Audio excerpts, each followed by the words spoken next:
আসসালামু আলাইকুম। আমি সোলাইমান হোসেন সিজান আছি আপনাদের সাথে। আমি কয়েকদিন আগে বলেছিলাম যে কেমিস্ট্রির একটা সুন্দর পূর্ণাঙ্গ প্লেলিস্ট তৈরি করে দিব। তো সেটার আলোকে আজকের প্রথম লেকচারে সকলকে স্বাগতম। তো কথা না বাড়িয়ে শুরু করা যাক। কেমিস্ট্রির প্রথম যে অধ্যায়টা আছে সেটা হচ্ছে দ্বিতীয় অধ্যায় থেকে আমরা শুরু করব। দ্বিতীয় অধ্যায়ের নাম হচ্ছে পদার্থের অবস্থা, তারপরে পদার্থের গঠন। আমরা এইভাবে টপিকলি একদম সুন্দরভাবে আগাতে থাকবো। তো আজকে পদার্থের অবস্থা নিয়ে আলোচনা করব। তো শুরু করা যাক। পদার্থের অবস্থায় আগে আমাদের পদার্থ সম্পর্কে বুঝতে হবে। যদি আমরা পদার্থ সম্পর্কে না বুঝি তাহলে আমরা পরবর্তী যে স্টেপগুলো আছে, ব্যাপন, নিঃসরণ, এগুলা বুঝবো না। ঠিক আছে? তো প্রথমে পদার্থের অবস্থায় আমাদের যেটা বুঝতে হবে সেটা হচ্ছে পদার্থ কয় প্রকার। একটা হচ্ছে কঠিন, একটা হচ্ছে তরল, একটা হচ্ছে গ্যাসীয়। ঠিক আছে? একটা গ্যাসীয়। এই তিনটা হচ্ছে আমার পদার্থ, তাই না? এখন আরো একটা অবস্থা আছে প্লাজমা অবস্থা, এটা এখন বুঝতে হবে না, জাস্ট তিনটা নিয়ে আমরা বুঝবো। তো এই তিনটা পদার্থকে আমরা কিভাবে আইডেন্টিফাই করব, তাদের বৈশিষ্ট্যগুলা কেমন, আমি এগুলা সুন্দরভাবে এখানে লিখে দিয়েছি। ঠিক আছে? আমি একটা রিডিং দিয়ে নিই, তারপরে আমি বুঝাবো এগুলা। যে কঠিন পদার্থের মধ্যে নির্দিষ্ট ভর, আকৃতি ও আয়তন আছে। ঠিক আছে? তার মানে তার একটা নির্দিষ্ট ভর থাকবে, তার একটা আকৃতি থাকবে। যেমন একটা পাথর, যদি আমি একটা পাথর নিই এখানে, যে এইরকম একটা পাথর নিলাম, এই পাথরের একটা অবশ্যই ভর আছে এবং তার একটা আকৃতি আছে, তাই না? এবং ওইটার একটা আয়তন আছে। আয়তন কি? জায়গা দখল করে যতটুকু, সেটাই তার আয়তন। ওকে, এবার দ্বিতীয়টা বলছে আন্তঃকণা আকর্ষণ বল সবচেয়ে বেশি, তৃতীয়টা বলছে আন্তঃআণবিক দূরত্ব সবচেয়ে কম। আচ্ছা, আন্তঃআণবিক আকর্ষণ এবং আন্তঃআণবিক দূরত্ব, এটা বুঝতে হলে আমাকে চাইতে হবে কণার গতিতত্ত্বে। তো আমি প্রথমে আন্তঃআণবিক আকর্ষণ এবং আন্তঃআণবিক দূরত্বটা একটু ভালোভাবে বুঝাইয়ে দিই। ওকে, ঠিক আছে? তাহলে আমি প্রথমে বলি আন্তঃআণবিক আকর্ষণটা কি। তাহলে এই জায়গায় এটা হচ্ছে আমার একটা অণু, এটা হচ্ছে আমার একটা অণু, তাই না? এটা একটা কণা। ওকে, এটা একটা কণা, এটা একটা কণা। এই কণা থেকে এই কণার যে দূরত্ব, এদের মধ্যবর্তী দূরত্ব, এদের মধ্যবর্তী দূরত্ব। ঠিক আছে? এই দুইটা কণার মধ্যে যে মধ্যবর্তী দূরত্বটা আছে, এটা হচ্ছে আমার আন্তঃআণবিক দূরত্ব। আণবিক দূরত্ব। ঠিক আছে? এবার এই কণার মধ্যে যে আকর্ষণ বলটা আছে, কণার মধ্যে কি আছে? আকর্ষণ বল। এই আকর্ষণ বল, একে অপরের মধ্যে যে আকর্ষণ বল আছে, এটাকে বলা হচ্ছে আন্তঃআণবিক আকর্ষণ। আন্তঃআণবিক আকর্ষণ। ঠিক আছে? তাহলে আন্তঃআণবিক আকর্ষণ কি? দুইটা কণার মধ্যে যে আকর্ষণ, সেটা হচ্ছে আন্তঃআণবিক আকর্ষণ। আর দুইটা কণার মধ্যে মধ্যবর্তী যে দূরত্বটা আছে বা যে গ্যাপটা আছে, এটা হচ্ছে আন্তঃআণবিক দূরত্ব। আমরা যখন কণার গতিতত্ত্ব করব তখন আমরা এগুলা সুন্দরভাবে সিম্পলিফাই করতে পারবো। ঠিক আছে? তাহলে আশা করছি এই দুইটা সম্পর্কে বোঝা গেছে। এবার চাপ প্রয়োগে সংকুচিত হয় না। একটা পাথরকে আমি যত চাপ দিব, ওটা কি কখনো সংকুচিত হবে? হবে না। ঠিক আছে? ওকে, 5 নাম্বার বলছে তাপমাত্রা বৃদ্ধিতে কম পরিমাণে আয়তন বৃদ্ধি পায়। তার মানে সেটার আয়তন বাড়ে, মানে গলবে, কিন্তু কম পরিমাণে গলবে। ঠিক আছে? মানে সেটা বোঝাই যাবে না এমন একটা বিষয়। ঠিক আছে? আবার যদি আমি একটা বরফের খণ্ড নিই, সেখানে আমি যদি তাপ প্রয়োগ করি, সেটা গলবে এবং আয়তনটা বাড়বে। কিন্তু বেশিরভাগ যে কঠিন পদার্থগুলো আছে সেগুলাতে এই যে আয়তন পরিমাণে বৃদ্ধি পায়, কিন্তু কম পরিমাণে বৃদ্ধি পায়। ঠিক আছে? আশা করছি বোঝা গেছে। এবার আসো তরল। তরলের ক্ষেত্রে নির্দিষ্ট ভর ও আয়তন আছে। ওকে, কিন্তু নির্দিষ্ট আকৃতি নেই। কিন্তু কি? নির্দিষ্ট আকৃতি নেই। ওকে, আচ্ছা, এবার আন্তঃআণবিক আকর্ষণ, আন্তঃকণা আকর্ষণ বল কঠিন পদার্থের তুলনায় কম। তার মানে যদি আমি একটা কঠিন পদার্থের পরমাণুগুলা চিন্তা করি, এগুলা এইরকম, মানে একে অপরের সাথে একদম লেগে লেগে থাকে, তাহলে এদের আন্তঃআণবিক আকর্ষণ বেশি আর আন্তঃআণবিক দূরত্ব এটা অনেক কম। তার মানে আমি বলতে পারি, এই জায়গায় বলা যায় যে আন্তঃআণবিক আকর্ষণ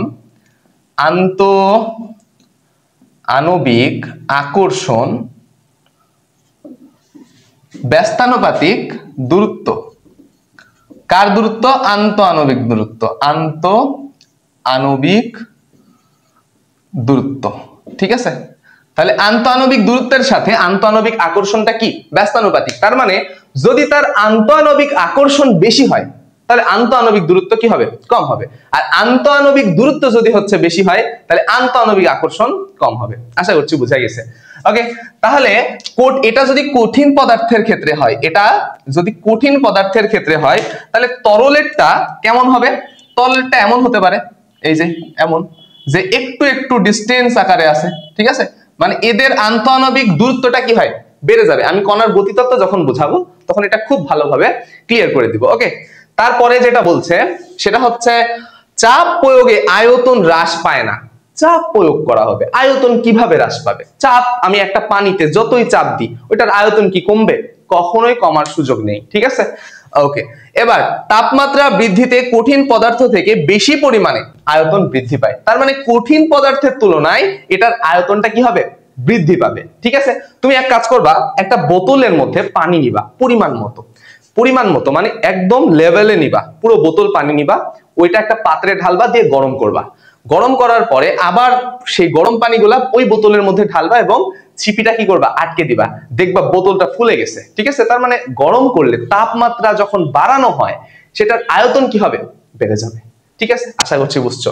তাহলে তরলটা ক্লিয়ার হইলো, কঠিনটা ক্লিয়ার হইলো, এবার আসি গ্যাসীয়তে। বলছে নির্দিষ্ট ভর আছে, তার মানে একটা গ্যাসীয় পদার্থের অবশ্যই নির্দিষ্ট ভর থাকবে, স্বাভাবিক, কিন্তু আকার আকৃতি নেই। এটা যেই জায়গাতেই তুমি দিবা ওই জায়গার আকার ধারণ করবে। ধরো একটা বেলুনের মধ্যে দিছো, বেলুনের আকার ধারণ করছে। একটা সিলিন্ডারের মধ্যে দিছো, সেই সিলিন্ডারের আকার ধারণ করছে। তার মানে তুমি যেখানেই দিবা সেখানে হচ্ছে সে তার নির্দিষ্ট আকার হিসেবে শেপ নিবে, তাই না? এবার দ্বিতীয়টা বলছে আন্তঃকণা আকর্ষণ বল কম, তবে আন্তঃআণবিক দূরত্ব বেশি। তার মানে এটা যদি কঠিনের হয়, এটা যদি তরলের হয়, তাইলে তোমার গ্যাসীয়র ক্ষেত্রে কি হয়ে যাবে? আরো দূরে দূরে, এখানে একটা, মানে অনেক ডিস্টেন্স, তাদের আন্তঃআণবিক দূরত্বটা আরো বেড়ে যাবে, ঠিক আছে? ওকে, এবার বলছে চাপ প্রয়োগে আয়তন অনেক কমে যায়, ঠিক আছে? চাপ প্রয়োগ করলে কি হবে? আয়তন কমে যাবে। তারপরে তাপমাত্রা বৃদ্ধিতে অনেক বেশি পরিমাণে আয়তন বৃদ্ধি পায়। তার মানে যত তুমি তাপ দিবা তত কি হবে? আয়তনটা বাড়বে। কারণ কি? ওই যে তোমাদের গতিতত্ত্বে বুঝাবো বললাম, কারণ ওখানে কি হয়? অণুগুলোর ছোটাছুটির পরিমাণটা বেড়ে যায়, ঠিক আছে? আমি ওটা বুঝাবো। তো আশা করছি কঠিন কি, তরল কি, গ্যাসীয় কি, এগুলা তোমাদের ক্লিয়ার। যদি এগুলা ক্লিয়ার হয় তাহলে আমি এবার তোমাদের বুঝাবো কণার গতিতত্ত্ব, ঠিক আছে? আমি তোমাদের এখন কণার গতিতত্ত্ব বুঝাবো। ওকে, ফাইন।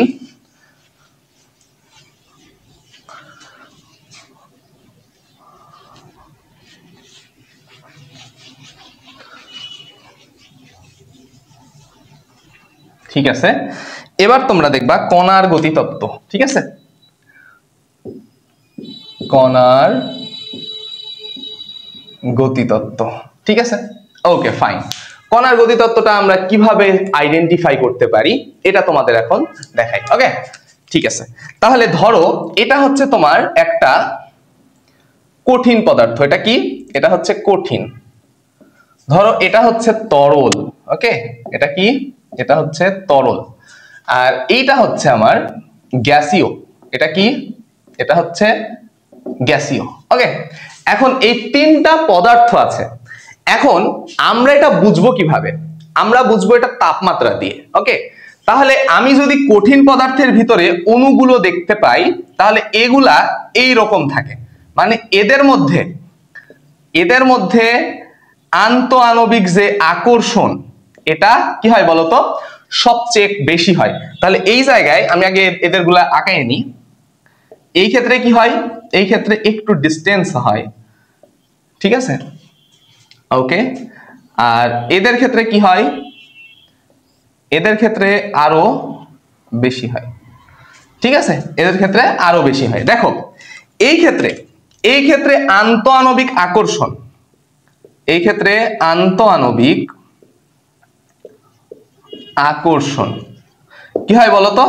বেশি হয়। আর আন্তঃআণবিক দূরত্ব কি হয়? কম হয়। আমি এটা দিয়ে সবাইকে বুঝাই। তাহলে এই ক্ষেত্রে বলতো আন্তঃআণবিক আকর্ষণ কি হয়? আন্তঃআণবিক আকর্ষণ বেশি হয়। তার মানে একজন আরেকজনের মধ্যবর্তী যে আকর্ষণ এটা সব থেকে বেশি হয়। দেখো একদম কাছাকাছি আছে না, একদম কাছাকাছি আছে, কিন্তু এদের মধ্যে কোনো ডিস্টেন্স আছে? কোনো ডিস্টেন্স নাই। তার মানে এদের মধ্যে আন্তঃআণবিক যে দূরত্ব এটা সব থেকে কি হয়? কম হয়, এটা সব থেকে কম। এবার যদি তরলের ক্ষেত্রে চিন্তা করি, দেখো তো একজন আরেকজনের থেকে একটু হলেও দূরে আছে না, একটু হলেও দূরে আছে। দেখো একজন আরেকজনের থেকে একটু হলেও দূরে আছে। তার মানে এদের মধ্যে যে আন্তঃআণবিক আকর্ষণ, এই যে আন্তঃআণবিক আকর্ষণ এটা কি হয় বলতো? এটা কঠিনের তুলনায় বেশি হয়, তাই না? কঠিনের তুলনায় বেশি হয়। আর আন্তঃআণবিক যে দূরত্বটা, আন্তঃআণবিক দূরত্ব, এই দূরত্বটা কি হয় বলতো? এই দূরত্বটা বেশি হয় কার তুলনায়? আন্তঃআণবিক দূরত্ব অবশ্যই কঠিনের তুলনায় বেশি হয়, ঠিক আছে? এবার যদি তোমার গ্যাসীয়র ক্ষেত্রে চিন্তা করো, এটা কার ক্ষেত্রে গেল? এটা গেল তরলের ক্ষেত্রে, এটা কঠিনের ক্ষেত্রে। এবার যদি গ্যাসীয়র কথা চিন্তা করো, তাহলে তুমি এখানে দেখতে পাবা যে তরলে যে পরিমাণ আন্তঃআণবিক আকর্ষণ গ্যাসীয়র বেলা ততটা নাই। বুঝা গেছে? তার মানে তরলের তুলনায় এটা কি হয়? তরলের তুলনায় অনেক কম হয়, তাই না?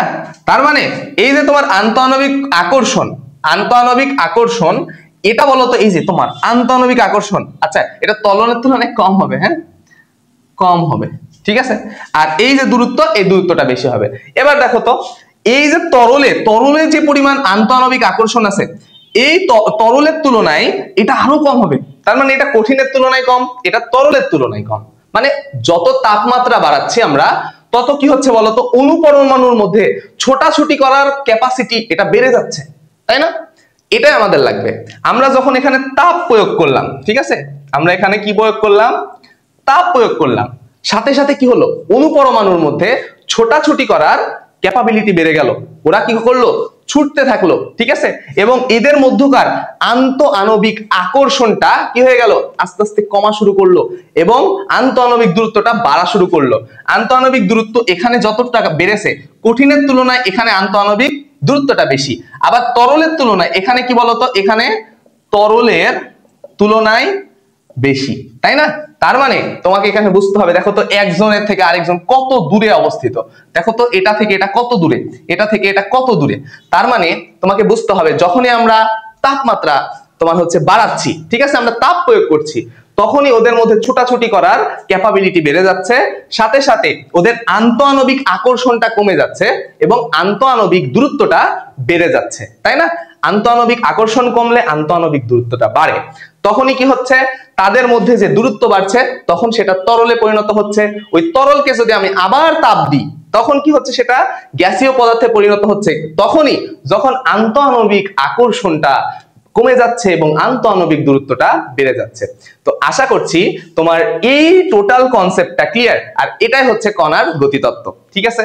তোমরা বই থেকে দেখে নিবা যে কণার গতিতত্ত্ব সুন্দরভাবে বইয়ে সাজানো আছে এবং সুন্দরভাবে তোমরা ওগুলা হচ্ছে কি করবা? মুখস্থ করবা যে কণার গতিতত্ত্ব কাকে বলে। 1 মার্কের জন্য আসতে পারে। আশা করছি তোমরা ক্লিয়ার হতে পারছো। ওকে, ঠিক আছে। এবার আমরা এই টোটাল কনসেপ্ট যদি আমাদের ক্লিয়ার হয়, এবার আমরা ব্যাপন নিয়ে আলোচনা করব, ঠিক আছে? ওকে,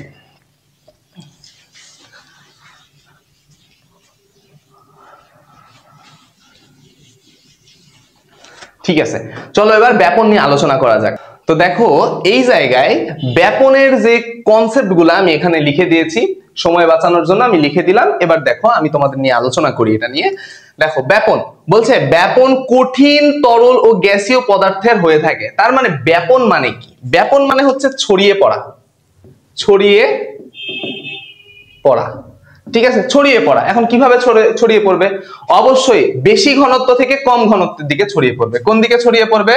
বেশি ঘনত্ব থেকে, বেশি ঘনত্ব থেকে কম ঘনত্বের দিকে। এটা হচ্ছে ব্যাপনের দিক, বেশি থেকে কমের দিকে ছড়িয়ে পড়বে। বুঝা গেছে?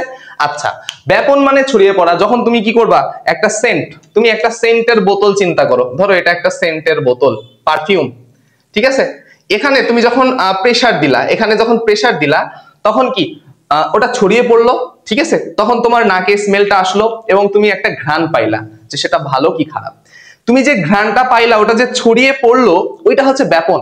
আর এই যে সেন্টের এই সরু ছিদ্র পথ দিয়ে বের হলো, একটা সরু ছিদ্র পথ, একটা সরু ছিদ্র পথ দিয়ে যে বের হলো, এইটাকে বলে হয় নিঃসরণ। নিঃসরণ, ঠিক আছে, এটাকে কি বলা হয়?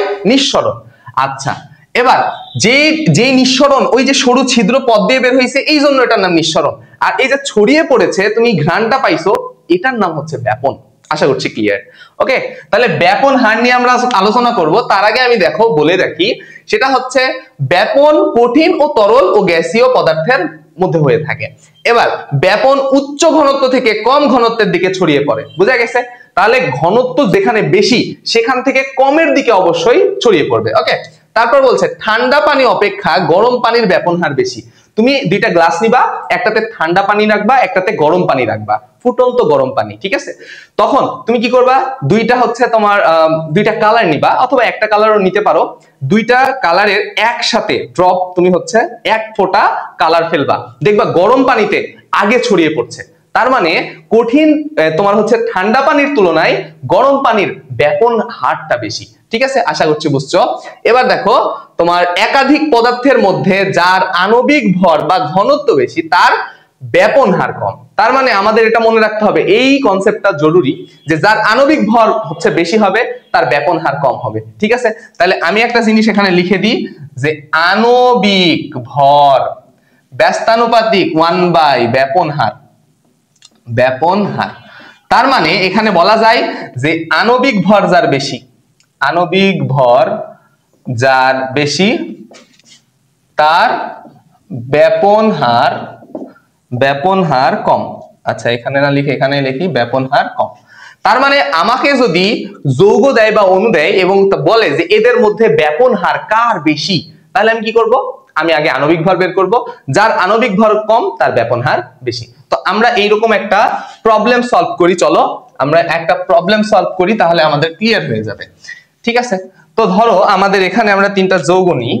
ধরো একটা যৌগ নিলাম হচ্ছে NH4, একটা নিলাম হচ্ছে তোমার কার্বন ডাই অক্সাইড, আর একটা নিলাম হচ্ছে মিথেন, ঠিক আছে? একটা হচ্ছে অ্যামোনিয়াম, একটা কার্বন ডাই অক্সাইড, আর একটা মিথেন। এবার আমরা কি করব, আমাদের বললো যে এদের মধ্যে কার ব্যাপন হার বেশি। কি বললো? এদের মধ্যে কার ব্যাপন হার বেশি, এমন বললো, ঠিক আছে? তখন আমরা কি করব বলতো, সাথে সাথে আমরা এটার ব্যাপন হার বের করার জন্য আমরা আণবিক ভর বের করব। তাইলে আণবিক ভর বের করো, ঠিক আছে? আণবিক ভর, তাহলে আমরা তিনটারই আণবিক ভর বের করি। প্রথমে NH4 এর বের করি, তাহলে কত হবে বলতো? তোমার হচ্ছে নাইট্রোজেনের কত বলতো? নাইট্রোজেনের 14 প্লাস হাইড্রোজেনের 1 ইনটু 4, তাহলে কত হয় এখান থেকে তোমার 14 আর এখানে 18, তাই না? তারপরে আমরা কার্বন ডাই অক্সাইডেরটা বের করি, কার্বনের 12 প্লাস অক্সিজেনের কত 16 ইনটু 2, তাহলে 32, 32 33 34, 34 10 44। এবার এখান থেকে আমরা যদি মিথেনেরটা বের করি, তাহলে এখানে 14, তাই না? এখানে সরি 14 বলছি, এখানে হচ্ছে 12, আর এখানে তোমার হাইড্রোজেন 1 ইনটু 4, তাহলে কত হয় তোমার এখান থেকে আচ্ছা দুইটা তো সেম হয়ে যাচ্ছে, আমরা এখানে NH3 নিই, হ্যাঁ এখান থেকে NH এটা 3 নিই, 3 নিলে আমাদের মিলে যাবে। ওকে, আমরা এখান থেকে কত নিব? NH3 নিই, তাহলে এটা হচ্ছে তোমার 17 হয়ে যাবে, এটা 17, এটা 3 হয়ে যাবে। তাহলে আমরা একটু মানে কম্পেয়ার করতে পারবো আর কি। তাহলে এটা কত হচ্ছে 12 আর হচ্ছে এখানে কত হয় 16, তাই না? 12 13 14 15 16, ঠিক আছে? আচ্ছা 16, আচ্ছা ওখানে নিলেও হতো, আচ্ছা ব্যাপার না। দেখো এই তিনটার মধ্যে আচ্ছা এখানে 4 ছিল 4ই রাখো, একই তো হচ্ছে, এখানে 4 ছিল 4ই রাখো, এখানে কত নিবা তাহলে? এখানে 4 ছিল 4ই রাখো, তাহলে এটা কত হয় 18, ঠিক আছে? এটা যা ছিল তাই রাখো। তাহলে দেখো এই তিনটার মধ্যে কার আণবিক ভর সবথেকে কার আণবিক ভর সবথেকে কম? এই যে মিথেন, মিথেনের আণবিক ভর সবথেকে কম, ঠিক আছে? তাহলে মিথেনের আণবিক ভর যেহেতু সবথেকে কম, সেহেতু এটার আণবিক ভর কম কার? মিথেনের, তাই না? মিথেনের আণবিক ভর সবথেকে কম, তাই এর ব্যাপন হার বেশি, ঠিক আছে? Okay fine. তাহলে যেহেতু মিথেনের আণবিক ভর কম তাই এর ব্যাপন হারটা বেশি। এই সমস্ত কিছু তোমাদের যখন তোমরা ইন্টারে উঠবা তোমাদের একটা সূত্র থাকবে যে ব্যাপন হার এটাকে আর দ্বারা প্রকাশ করা হয়। ব্যাপন হারকে কি দ্বারা প্রকাশ করা হয়? আর দ্বারা। তাহলে আর কে কি বলা হয়? ব্যাপন হার। ঠিক আছে, আবার তোমাদের একটা সূত্রই পাবা তোমরা এইরকম যে আর সমানুপাতিক হচ্ছে 1 বাই আর ব্যস্তানুপাতিক 1/m, ব্যস্তানুপাতিক 1/√d, তারপরে হচ্ছে ব্যস্তানুপাতিক 1 হচ্ছে তোমার t, এগুলা পাবা। ঠিক আছে, যে এগুলার সাথে সবগুলো তোমরা এটা ইন্টারে পাবা যে আণবিক ভরের সাথে তোমার ব্যাপন হারের সম্পর্ক বর্গমূলের ব্যস্তানুপাতিক, ঘনত্বের সম্পর্কটাও বর্গমূলের ব্যস্তানুপাতিক এবং সময়ের সম্পর্কটাও হচ্ছে ব্যস্তানুপাতিক, শুধু ব্যস্তানুপাতিক। এগুলাই এখানে লেখা আছে, বুঝতে পারছো? এগুলাই এখানে লেখা আছে।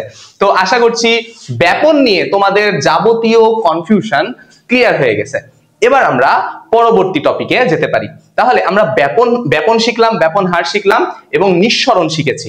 এবার আমরা যেটা নিয়ে আলোচনা করব সেটা হচ্ছে গলন, গলনাঙ্ক, স্ফুটন, স্ফুটনাঙ্ক। আচ্ছা, গলন, প্রথমে আমরা গলন নিয়ে আলোচনা করি, গলন এবং এই পারে স্ফুটন। ঠিক আছে, গলন যেটা, এটা হচ্ছে একটা প্রক্রিয়া। ঠিক আছে, এটা একটা প্রক্রিয়া। কেমন?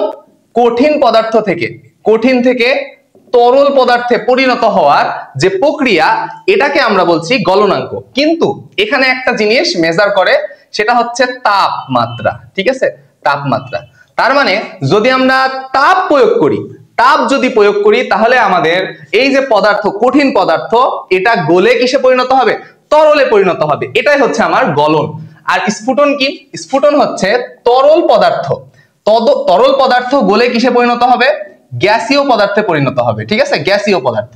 তার মানে তরল পদার্থ গ্যাসীয় পদার্থে পরিণত হওয়ার যে প্রসেস, এটা হচ্ছে স্ফুটন। ঠিক আছে, এবং এখানেও কি তরল পদার্থকে কি দিতে হবে?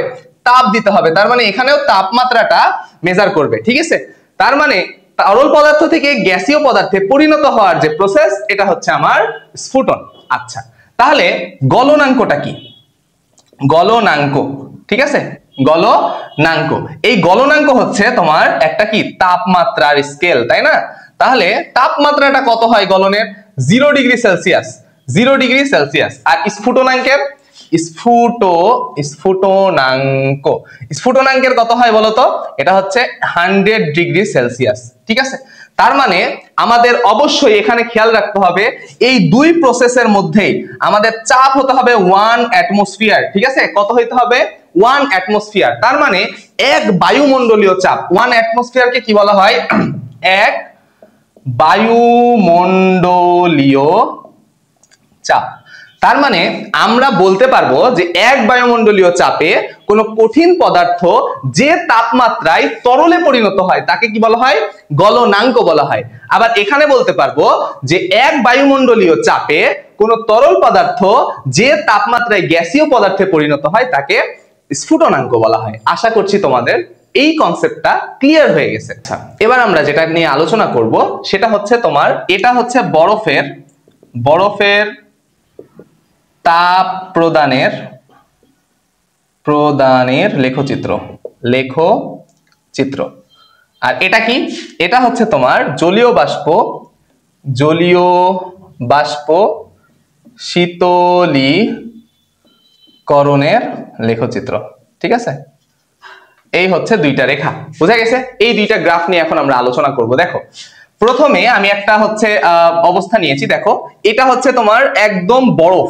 এই যে এই অবস্থান ও থেকে এ পর্যন্ত, ও থেকে এ পর্যন্ত এটা হচ্ছে তোমার, বলতো এইটা হচ্ছে বরফ অবস্থা, একদম বরফ আছে। 0 ডিগ্রির নিচে যা কিছু আছে সব কি বরফ, আর 0 ডিগ্রি এবং 100 ডিগ্রি সেলসিয়াসের মাঝখানে যা কিছু থাকবে সব তরল।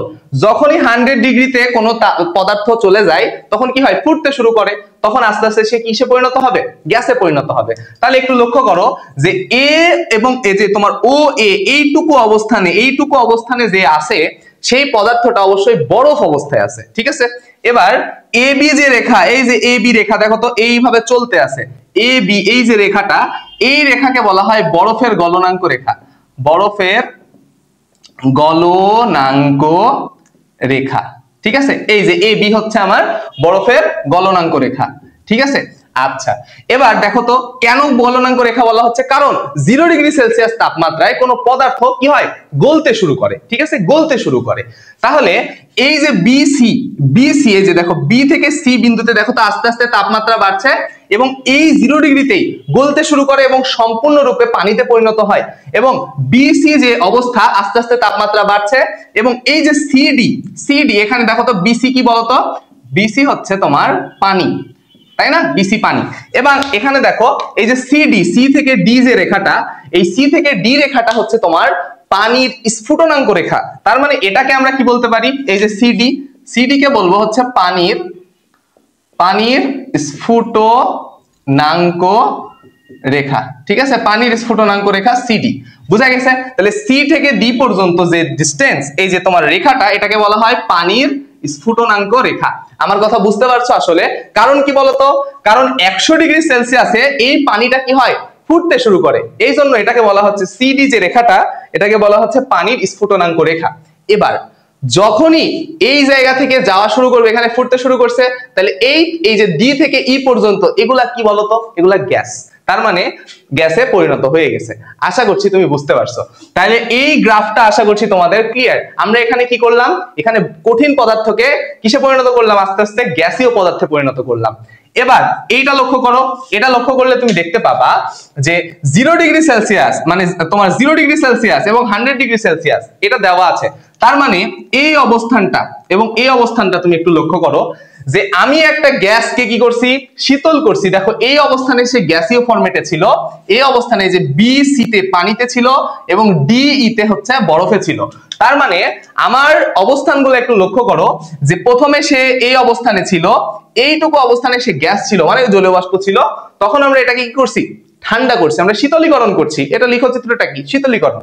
এবার এর তাপমাত্রা কমানো হয়েছে আস্তে আস্তে, দেখো তাপমাত্রা কি হচ্ছে, ডিক্রিজ হচ্ছে, ঠিক আছে। আর এখানে আমরা কি করছিলাম, তাপমাত্রাটা ইনক্রিজ করছিলাম। এখন দেখো যখন তাপমাত্রা কমানো হচ্ছে তখন এই যে রেখা, এখানে দেখো তো এই রেখাটা কি বলতো, আস্তে আস্তে ঠান্ডা হচ্ছে। তার মানে আগে অনেক বেশি তাপমাত্রা ছিল, কত ছিল আমি জানি না, কিন্তু ধরো 140 ডিগ্রি সেলসিয়াস ছিল, ঠিক আছে, আস্তে আস্তে 100 তে কমেছে, 100। দেখো তাহলে এটা আমার বলতো কি, এখানে স্ফুটনাঙ্ক তাপমাত্রায় চলে আসছে, তার মানে সে ঠান্ডা হয়েছে। তার মানে এখন সে কিসে পরিণত হয়েছে বলতো, এই অবস্থানে সে গ্যাসীয়তে আছে, কিন্তু যখনই 100 ডিগ্রির নিচে আসে তখন সে কিসে পরিণত হয়ে গেছে, পানিতে পরিণত হয়ে গেছে।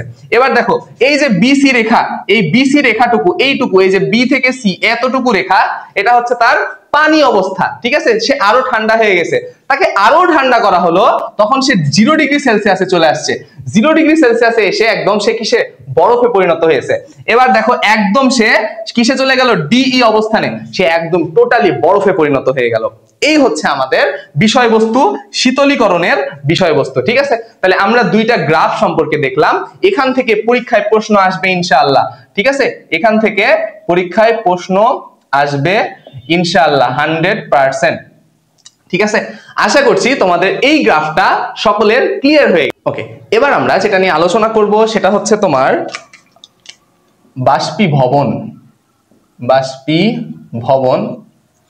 ঘনীভবন, আরেকটা হচ্ছে পাতন, ঠিক আছে।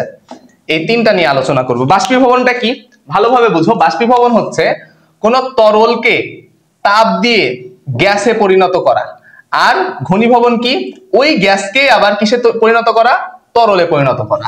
তার মানে যদি তুমি তরলকে তাপ দাও এবং সেটাকে তাপ দিয়ে তার তাপমাত্রাটা বাড়িয়ে গ্যাসে পরিণত করো, এটা হচ্ছে তোমার বাষ্পীভবন।